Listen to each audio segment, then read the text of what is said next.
I just had a very good and productive meeting with Prime Minister Cameron, and I commended him for his personal commitment and leadership in NATO and his strong commitment to security and the important role UK is playing in NATO in many different ways. UK contributes to our collective defense, to air policing in the Baltic region, to increased readiness and preparedness of our forces. The United Kingdom also contributes to different NATO missions in Afghanistan, but also now in contributing to our presence in the Aegean Sea, helping Greece, Turkey, the European Union to cope with the migrant and refugee crisis. And of course, UK is leading the way when it comes to defense spending, upholding defense spending at least 2% of GDP.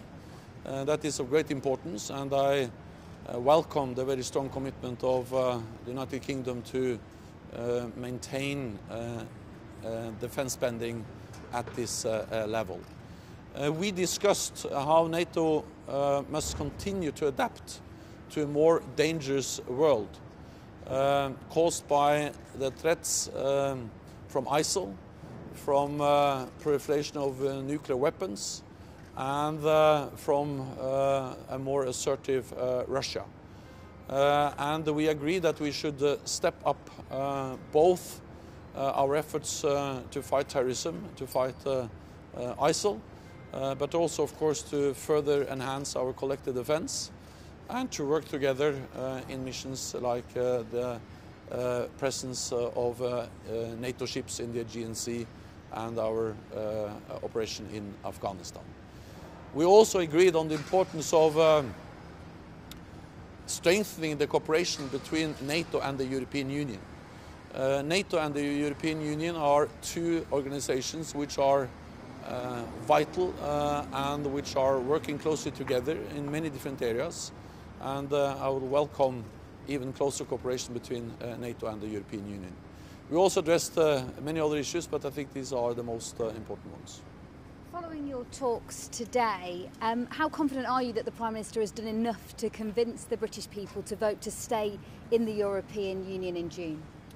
So I will not comment on the ongoing debate in the United Kingdom on whether the United Kingdom is going to stay or not in the European Union.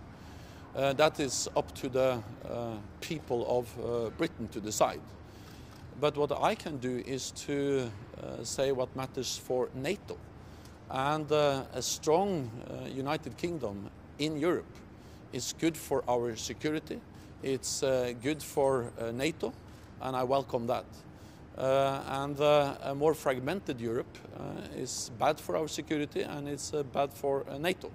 And we have to understand that NATO and the European Union are complementing each other, are complementary in the way that we saw, for instance, when we responded to Russia's aggressive actions in Ukraine. Then the European Union implemented the economic sanctions, while NATO delivered deterrence, increased collective defense. And both of these measures are of great importance, delivered by NATO and by the European Union.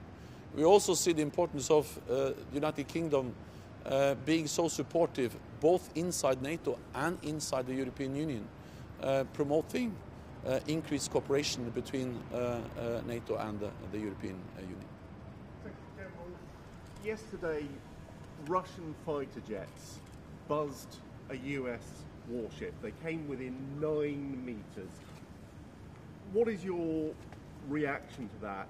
And how concerned are you that this standoff is getting dangerously close to one side or other actually pulling a trigger? This kind of behavior is unsafe and unprofessional. And that's the reason why I have for a long time now underlined the importance of more transparency, more predictability, and increased efforts on risk reductions. Because we have seen substantial, significant increases in military activity along our borders. And we have to avoid incidents and accidents. And if they happen, we have to make sure that they don't spiral out of control. And we will have a meeting of the NATO-Russia Council next week. And one of the issues we will discuss in the NATO-Russia Council next week is military activity with focus on transparency and risk reduction.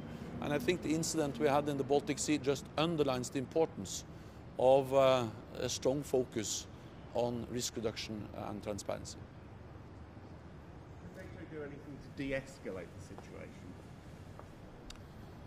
What we are doing is that we are making sure that we are behaving in a safe and predictable and transparent way. And we are also working on how we can enhance and develop mechanisms for risk reduction.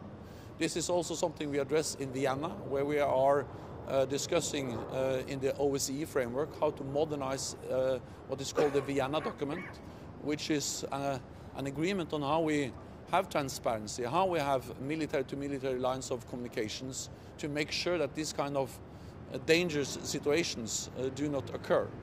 And we will step up our efforts to make sure that we are able to modernize, to improve these different mechanisms of military-to-military lines of communications.